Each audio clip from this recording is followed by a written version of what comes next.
when she's lonely, when she's lonely. And Adelaide is only sweet to me when she's hiding something, when she's hiding something. But it's alright, it's alright,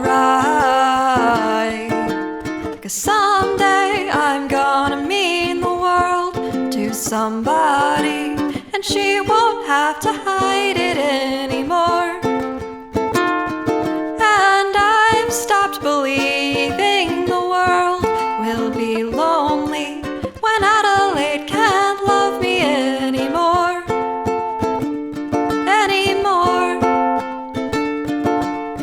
Adelaide means it less each time she says she loves me, when she says she loves me. And Adelaide doesn't feel the same as she did the first time. And it's been a long time, but it's alright. It's alright,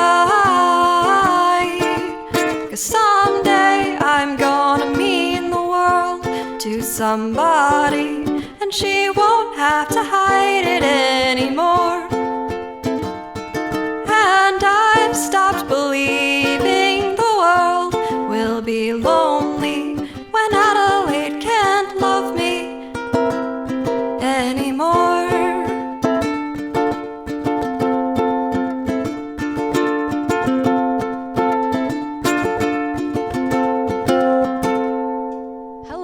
This is Live and Loud. We're loud and we're live. I'm Sophia Walcher, and I'm here with Celine Darr, right from St. Joseph, Michigan, the mitten of Michigan. Perhaps, I don't know my geography, but you're here with us today. So I want you to take me back to your, it could be childhood, but wherever music started for you. I really don't remember a life without music, personally. I have been taking piano lessons for as long as I remember. In 6th grade, I fell in love with the cello. I bought my first ukulele sophomore year of high school. So like, there's not really a definitive moment where it began. It's just kind of been evolving and I guess blooming as I keep going on. That's beautiful. And speaking of the cello, I think it's really, really cool that you have experience with the cello. Do you think that that background has led into how you play music today, or has it influenced you at all, you know, because there's so much like history with orchestral music? Has that played a part? It absolutely has. I think I've gotten a lot out of playing in this large ensemble and working on music as a team. Like, you start to hold yourself a little bit more accountable when you have a whole section relying on you. And I think just having that background in classical music has given me so many tools that I've used in songwriting over the past few years. Tell me a little bit about the transition from a big collective, you know, being part of a whole, such as an orchestra, versus a solo act. Is it intimidating? What was that process like in that transition? It was a little intimidating.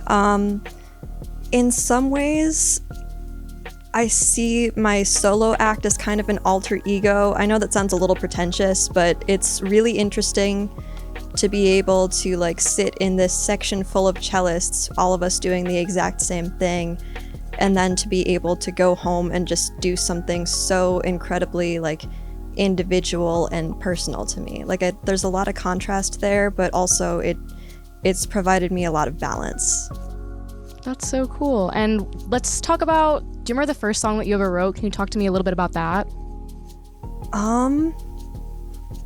So I think the first song I ever wrote was inspired by Welcome to Night Vale, which was like my favorite podcast when I was 13. The song was so bad. It was just your very generic 4 pop chords, and the lyrics were so cheesy. But it was the first song that I had ever made all by myself, and I think I just kind of knew that there was room for improvement, but I really wanted to stick around and keep improving.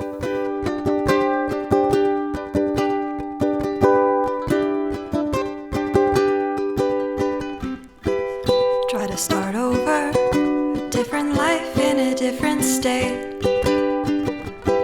Try to be normal in so many shades of gray.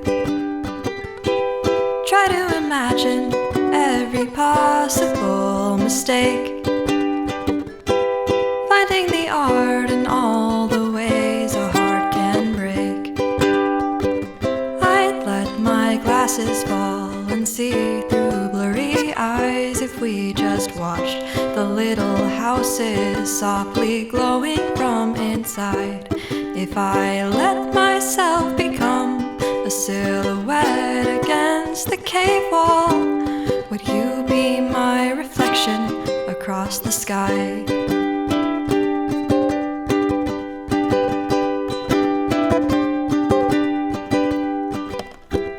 In the marina where the hoarder used to live, there was an attachment I gave as much as I could give. Maybe I was pathetic, but that's how you know it's real. I'd rather be pathetic than let a coward take the wheel. And I'd let my glasses fall and see through blurry eyes if we just watch the little houses softly glowing from inside. If I let myself become a silhouette against the cave wall, would you be my reflection across the sky?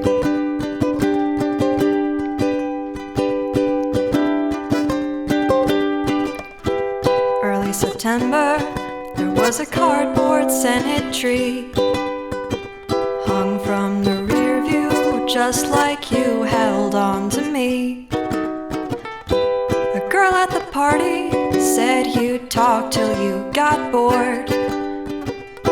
I guess you're still talking, but no one listens anymore. And I'd let my glasses fall and see through blurry eyes if we just watch the little houses softly glowing from inside. If I let myself become a silhouette against the cave wall, would you be my reflection across the sky?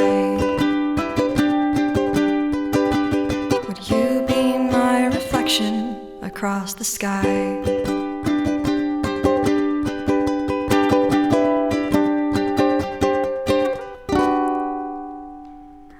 I think in any of my songs, it's just really important to me that I'm able to really capture what I'm writing about. And sometimes I think that just involves the lyrics kind of like tracing around the edges, if that makes sense. I really try and keep it as poetic as I possibly can while still like trying to hit the mark. Yeah. So does that mean that when you write music, let's say, do you write with the lyrics first, or do you have a story in mind? What is a process of writing a song for you? I think most of the time when I sit down to write a song, it's because there's something going on in my life that I'm trying to figure out. Most of the time, the lyrics will come first, but then the music just really comes in and fills in underneath them. Would you say that the songs that you've written help you figure out whatever it is that you're trying to figure out?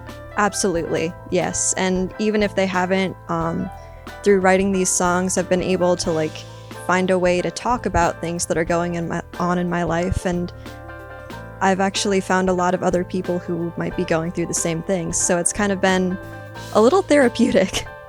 Going further into that, I know that you have played a lot of different venues, but they're a lot more intimate, like bars, coffee shops. Do you think that that helps you create more of that, intimate connection with you and your audience, especially with such personal material? Absolutely. It's been so valuable to be able to sit in a small space and be able to sing directly to people and like look at them and see like some of them might nod if one of the lyrics like really resonates with them, or sometimes I can even hear people singing along in the background if they've heard me before. So yeah, I just love playing those smaller settings because it just gives me so much more of a chance to connect with people. Out of all of the songs that you have played for us today, what song do you think is, the most personal and the one that you think that can connect to everyone on the most intimate level? I think the Starfish song. The starfish on the shoreline see the waves out on the ocean, and they wonder what it's like to be free. While the waves, they all go crashing, and they wonder between the thrashing what it's like at the bottom of the sea. The whales know the depths can get quiet, and the pressure gets too much to stand, and so they get to thinking about flying instead of sinking without ever having to land. Oh, there's a river through the desert, there's an island out on the ocean, there's a heart somewhere that looks just like mine. And there is time to sing a love song, there is room to plant a garden, there's a promise that we'll both turn out fine. And the moon, she may envy the sunlight, but then who'd be controlling the tides? And I wouldn't trade the nighttime for a lifetime of sunshine, or all of the clouds in the sky. Oh, and the starfish on the shoreline, the starfish on the shoreline, and the starfish on the shoreline need the tide to carry them home.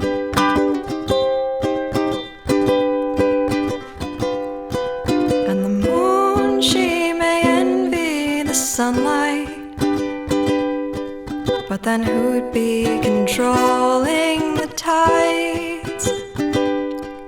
And I wouldn't trade the nighttime for a lifetime of sunshine, or all of the clouds in the sky. Wouldn't you, wouldn't you, wouldn't you?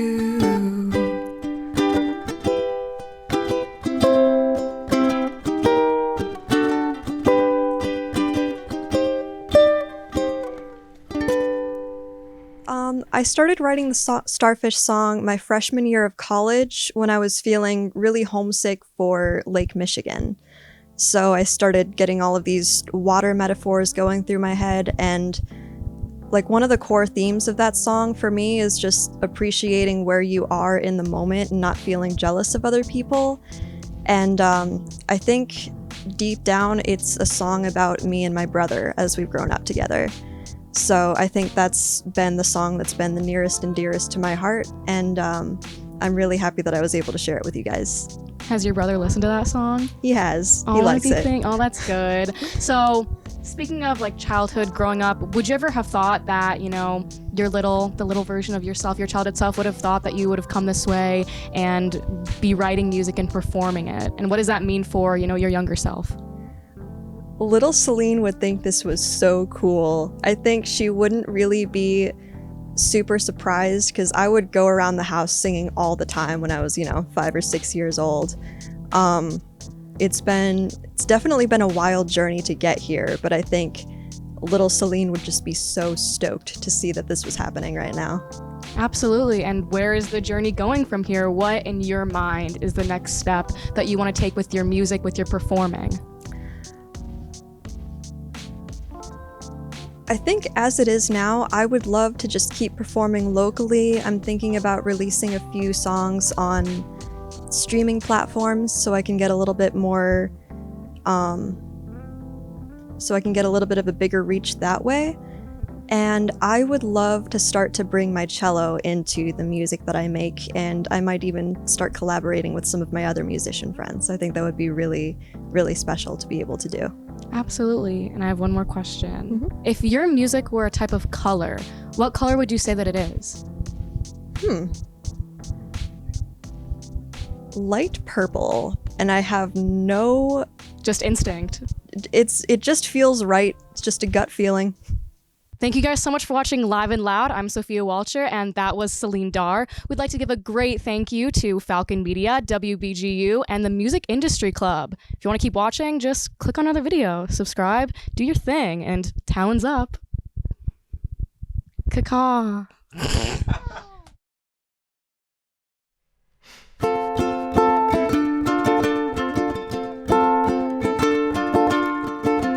Adelaide only looks my way when she's lonely, when she's lonely.